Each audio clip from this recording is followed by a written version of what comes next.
we'll talk a little about the review of our Colorado State game and then dive in. We're in Air Force Week and a big ball game there. After reviewing the tape, a lot of the things that I saw on the sidelines kind of paired itself out as a classic football game. Both teams gave great effort. We're really pleased with the win. The deciding factor, I think, was the special teams, our ability to get some points there. That's not to say the other factors of the game were not really important. Josh did a great job, I think, dealing with the conditions, being able to throw, but more so, and Coach Bohl talked about this after the game, his ability to run, I thought really had a profound effect. And field conditions certainly came into play. They were the same for both teams, but I thought our guys adapted to it really well. We did receive one injury. Ravante Holt will not be playing this week. He's going to get scoped, and we'll find out the extent of the injury. As I mentioned after the game, initially we think it's an ACL, but until the doctors really get in there, we won't know. But he will not play this week. Moving on to Air Force, certainly, an exciting game, another great game on the mountain side, has conference implications. We're going to really need to have a great week of practice. Anytime you play Air Force, you're playing, a really good quality program. I know that they have a lot of new players coming this year, but as opposed to saying, new guys coming in, I think they're more or less reloading as opposed to replacing. They have a lot of guys in their program that have played a lot of reps. Offensively, they're leading our conference in rushing. I think they're 8th in the country in rushing. They're also leading in scoring. And so, they're a prolific offense, and they're an offense that schematically is a challenge because they do so many unique things.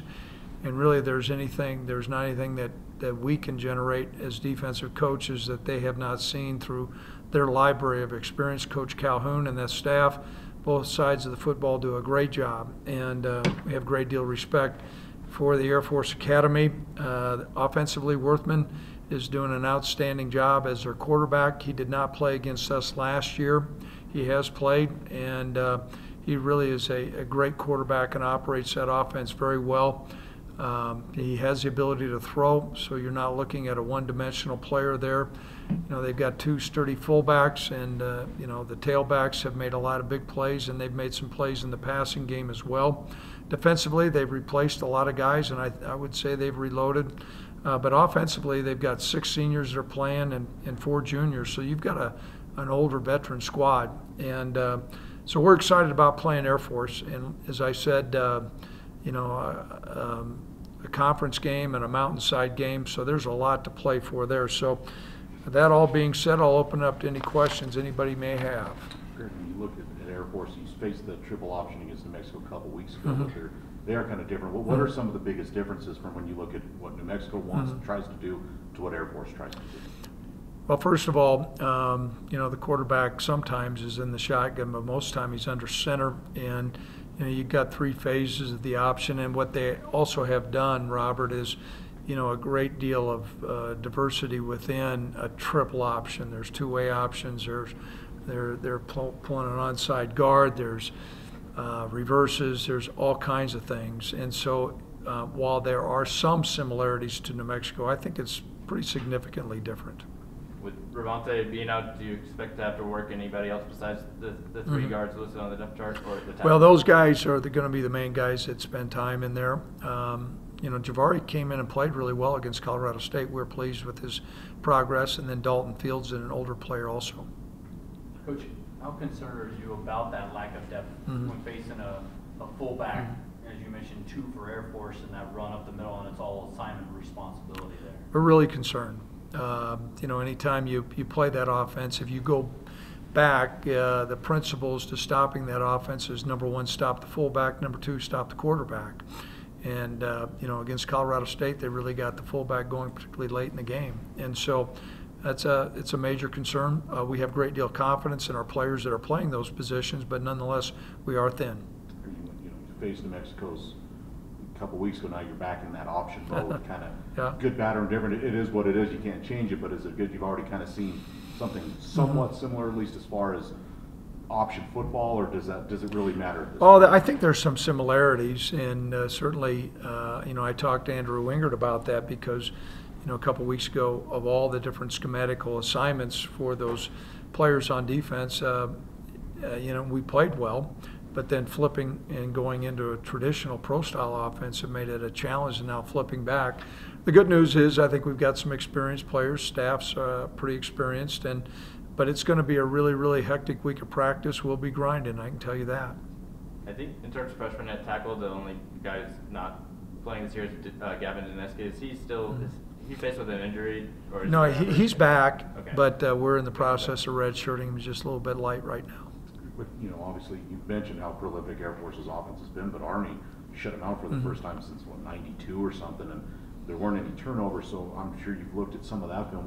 I know Army's very good this year, Yeah. so what did they kind of Well, do? to really I shut think them we looked a lot at Army. One of the things that you have is just like we're really familiar with defending a pro-style offense. They go against that 15 practices in the spring and then all fall camp. And so I certainly think, when you look at the Commanders and Chiefs Trophy, all those three schools, those academies run the same style offense. And so there are elements of a game plan that you can pull out, but then you also have to realize they do that every week.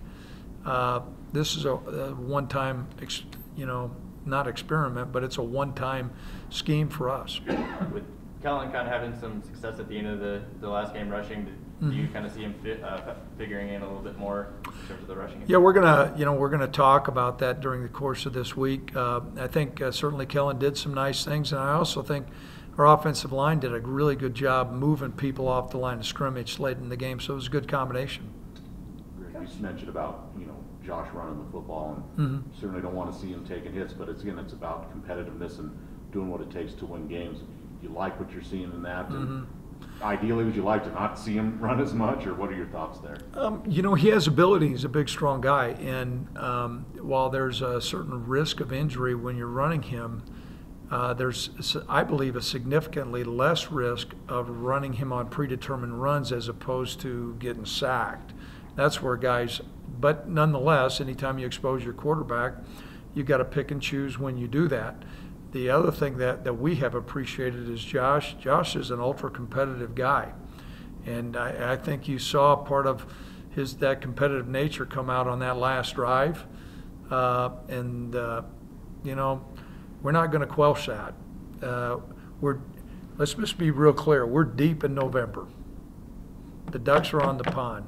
We're playing to win this thing, and we're pulling out all stops. We're going to do whatever we can to put the Cowboys in position to win. And I know this is Josh Allen is very focused on doing what he can to help these Cowboys win. So if that means running him sometimes, he's going to run. Coach, can you tell me a little bit what impressed you the most about your defensive performance on Saturday? Well, I thought our guys really adapted in the second half to, there was a couple schemes that CSU presented us with, and our coaches made some good adjustments, and our players made some great adjustments out there. And, we tackled well in adverse conditions. I kind of joked in here, if you're going to play in the North Atlantic, you got to train in the North Atlantic. Sometimes there's advantages to being in Laramie. And so I thought our players really had a great focus. And the other thing, too, was just a desire to win. And that cannot be you can't overstate that or understate that. I mean, our guys really had a deep desire to win, and so it was exciting. What was it like to go back-to-back to defend that bronze boot? How did that feel? Well, it's really rewarding because you look at elements within a program where you're taking a team and you're developing a program. And this was a game that had conference standings implications. Realistically, I mean, CSU still has a shot, but there's a lot of different elements or different things that have to happen. So the winner of that game was still going to be in the hunt. CSU is a really good football program, and I think we are too. And so there was a lot there. And so to secure that win and have the boot back another year, I mean, it was a great step for our program. Coach, Now, this is going to be another great step too. I mean, we've had competitive games against Air Force, and you're just going down the road a little bit. And so I can tell you this, after that win, our players enjoyed it. As soon as I laid down, thoughts were about Air Force. And you're waking up on Sunday working away. I'm sure Air Force is doing the same thing. Coach, kind of following up on that, you've won a lot of close games in the last couple of years. Is that showing you something about this team, just their confidence and their ability in clutch situations? I think it is. And that comes about through a lot of different building blocks. And one of those building blocks is trust. And I can't overstate that enough, that coaches trust those players. Those players trust the coaches, trust the game plan, and then moreover, they trust each other. And you know, the more emotional investment that you give, the harder it is to give up. And the resolve to win and finding a way to win, it's been heartwarming, but those are also building blocks as you move the football program forward. Coach, Alonzo having to miss a few weeks with the injury and you know, coming back for the first time Saturday, how do you think he did? We thought he played well. You know, his attention to detail was good. He got called one time for being downfield on a pass, and he was engaged. And I think that's a young player's you know, aggressive mistake. But outside of that, we're really pleased with how he played. How's Ryan Cummings doing as far as if he, I don't expect. I can say he's around. He's no longer in the hospital. So we're anticipating he's going to be coming back. Whether he's able to play this week, I would say that would be doubtful, but you know, at least it's in question. Coach, with Trey Woods this year just getting into that running back spot as a true freshman, what have been maybe some of the challenges, you know, getting kind of thrown into that stage? I think anytime you're looking at our style offense, you're looking at him seeing different plays, how the play unfolds. You can practice all you want to, but until you're out there in live situations when those defensive players are going full speed, sometimes your reads are a little bit different. The speed of the game changes a little bit. Certainly the passing game can be complicated as well. But I think he's matured. We think he's matured, and he keeps on coming. He had a pretty nice catch on Saturday. Did you guys know that he would, you know, bring that element to the passing game as a Well, yeah, we did. You know, out of high school, he did so many things. He played defense. He caught the ball as a receiver. He was a runner. And so Josh was under some pressure at that time, and you know, Trey made a nice catch.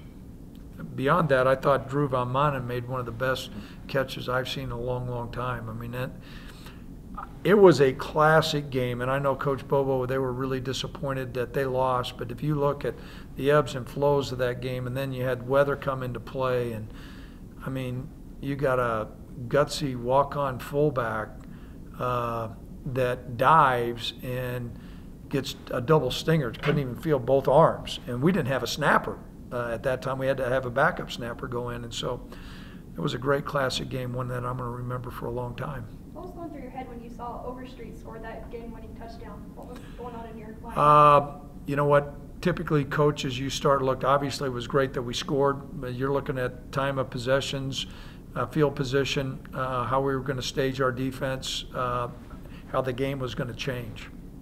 Coach, I think up till last week, there have been 5 straight games with different O-line. You know, can it help having a little continuity there now, 2 straight weeks with the same 5 guys out there?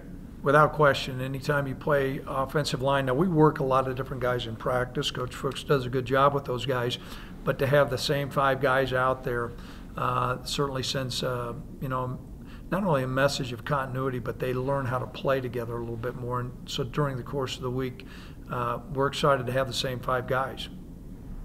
And you kind of talked about this a little bit. Can you just break down the keys to beating Air Force this weekend? What is it going to take? Well, it's still a little bit early, you know, in our preparation, but typically for us, I can tell you, we'll really need to limit their explosive plays, and that can happen whether it's a quarterback in the alley, whether the fullback, you know, bends and pops a big run, or sometimes in the passing game. The other thing I think we're going to need to do, and I said it, was to be +2 in the turnover margin to win last week, and I was incorrect. We didn't do that, but I think that's going to be important, and then offensively be able to move the football on them.